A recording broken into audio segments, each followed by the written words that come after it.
welcome back. It's time for the third installment of my garden planting series, and today we're focusing on seeds. You're going to want to grab your seed collection. I keep mine in a photo album here. And your must plant list, or things that you're most excited to grow this year. And your seed catalogs, or a computer to shop for seeds.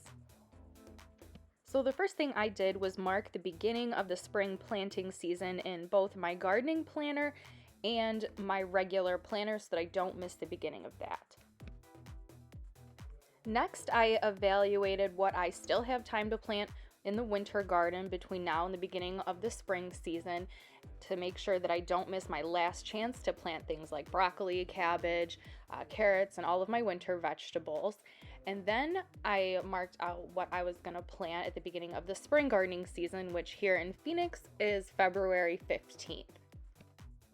Next, I reviewed my list of things that I am most excited to grow this year to make sure that I have seeds, and then also to check to make sure I had space to grow them. I've seen lots of people organize their seeds lots of different ways.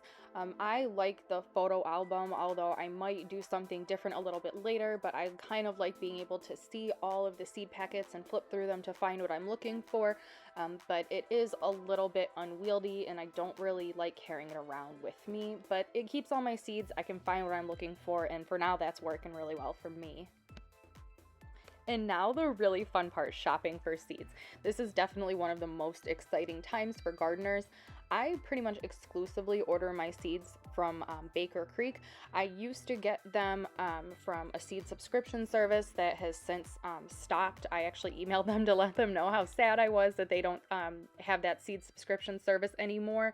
But Baker Creek is really great. There's so many unique things in there, and that's what I really like to grow, is stuff that you would never find at the grocery store.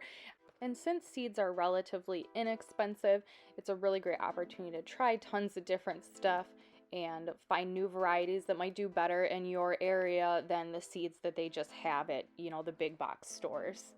In addition, the Baker Creek catalog is free. You can get it at rareseeds.com, and I actually recently found out that they sell a more complete, larger catalog for, I think, $15, so that's something that I'm going to be asking for Christmas every year from now on so that I can get that full catalog.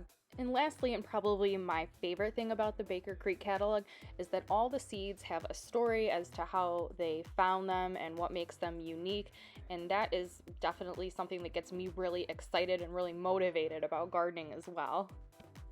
Another thing I'm doing this year for the first time that I've never done before is having a planner exclusively for my garden.